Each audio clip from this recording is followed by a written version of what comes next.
Wow. You may kiss your bride. Come on, Idris. You may.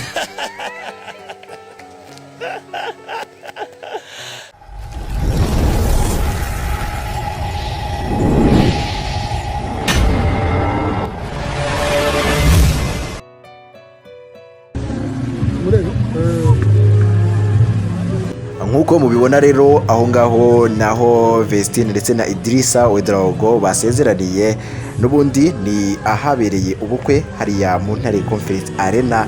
Hanyuma rero mu busitani bwawo hagana hanze niho bagiye gusezeranira, ariko ahangaha nyine urabona ko Vestine arimo araza yaganaho bagiye kubera nyine umuhango wo gusezerana imbere y'Imana. Hanyuma rero baza gusezeranwa na Pastor Mugisha Jackson. Akantu nshaka ko tugarukaho cyane rero ni uburyo Vestine ndetse na Idrissa baje kuba babasaba ati mushobora kuba mwasomana. Nyine yaramaze kubasezeranya, amaze kuvuga ko umwe yabaye umugore wundi na hanyuma n'undi yabaye umugabo wundi, nyine yababohoye arababwira ati mwahoberana, guhoberana barahoberana. Hanyuma ageze ku kubabwira ngo mwasomana, abantu ibi ikibazo gikomeye cyane. Reka tubanze twumve indahiro babanje kurahira mbere yuko abasezeranya. Vestine umunsi mwa mutima wanjye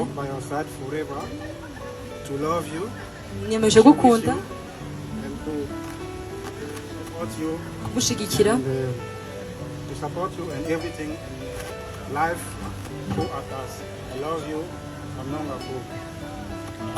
reka tumukomere amashyi menshi.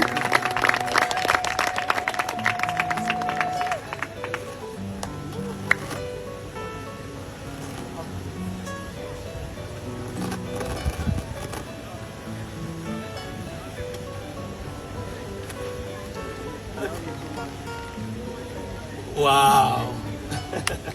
Reka tubakomere amashyi menshi quand même. Let's give them a round of applause.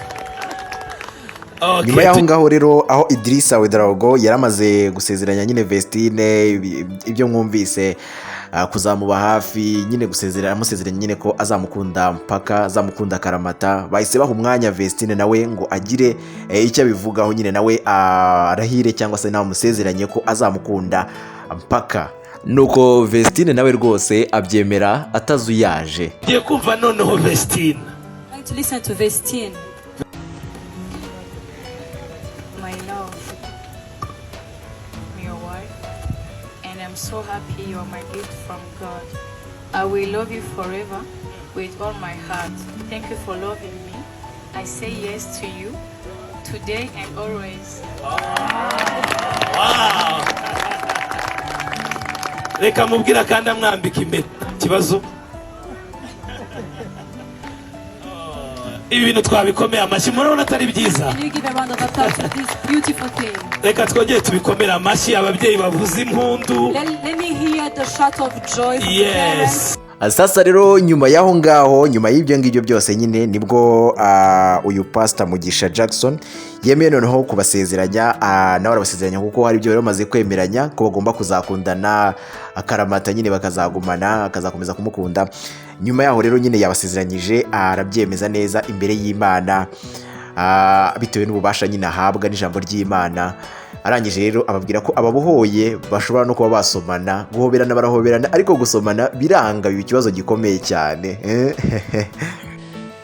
Ngewe Pastor Mugisha Jackson, Me, Pastor Mugisha Jackson, kubw'ububasha mpabwa n'ijambo ry'Imana by the authority I'm given by the word of God, kandi nkabihabwa no kurambikwa ibiganza by'ababyeyi, and by the hand that was laid to me by the parent, natuye ku mugaragaro I command today, imbere y'abantu, before people, imbere y'Imana, before God, ko Idris that Idris abaye umugabo wa Vestine is now a husband to ndetse Vestine, Vestine abaye umudamu wa Idrissa. and Vestine is the wife of Idris. Iki uje ntihakagira umuntu utandukanye. Whatever God has united, may no one reunite it. Amen. Reka Amen. dukomere Imana amashyi menshi.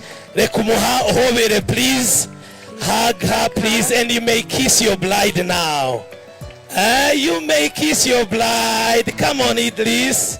You may. Okay, it's okay.